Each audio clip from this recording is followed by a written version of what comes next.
খানকা শরীফ আছে, ওই খানকার তরিকতের পাগলেরা যদি রাস্তায় এসে দাঁড়িয়ে যায়, সারা দেশ অচল হয়ে যাবে।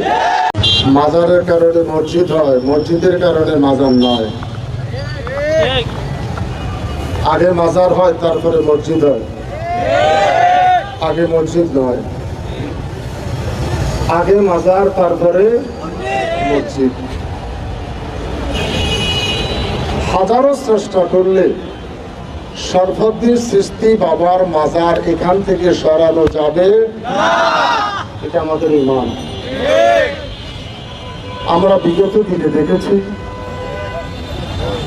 গোলাপ শাহ হুজুরের মাজারের কয়েকটা ইটা খুলছিল,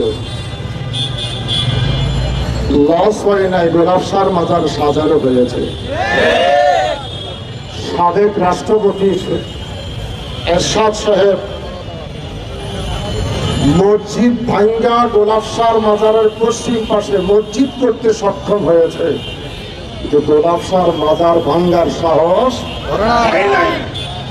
অতএব শরফুদ্দীন চিশতির মাজার নিয়ে যারা কথা বলে, তাদের বাপদাদার জন্ম তখন হয় নাই।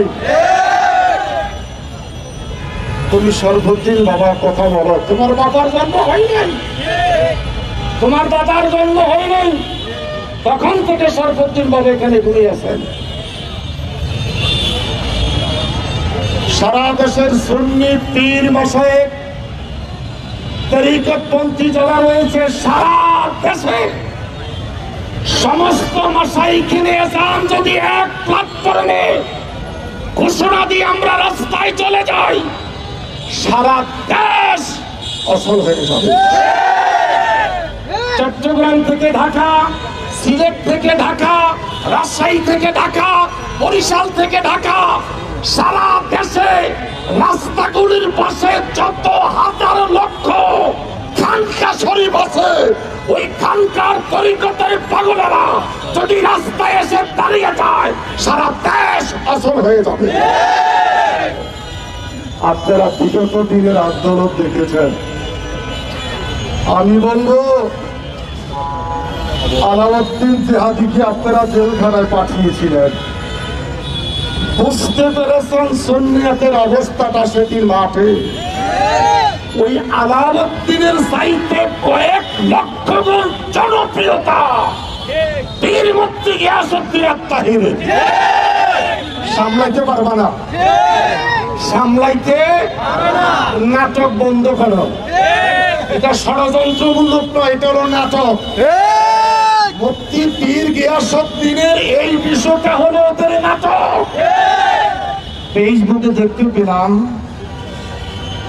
একজন সুনাম ধন্য আলেম বলতেছে, ওরে ধৈরা ভিতরে নিয়ে কয়েকটা মারলে ঠিক হয়ে যাবে।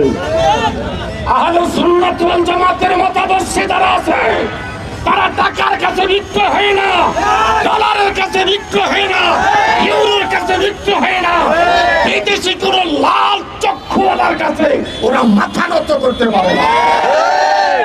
তার কারণ আমাদের ঈমান সর্ব অবস্থায় আমার নবী আছেন। অতএব মুফতি গিয়াসউদ্দিন আত-তাহিরের নাটক সাজানো মামলা প্রত্যাহার করা হোক। যদি প্রত্যাহার না করে ওদেরকে অ্যারেস্ট করা হয়, খেলা সামলানো যাবে না, সারা দেশ সামলানো যাবে না। সুফিদের আন্দোলন গাড়ি পড়াইতে জানি না, রিক্সার হাওয়া ছাড়তে পারি না।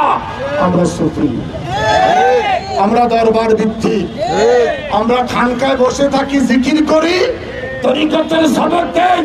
এরা যদি গরম হয়ে যায়, এরা যদি একসাথে মাঠে এসে যায়, দেশ অচল হয়ে যাবে।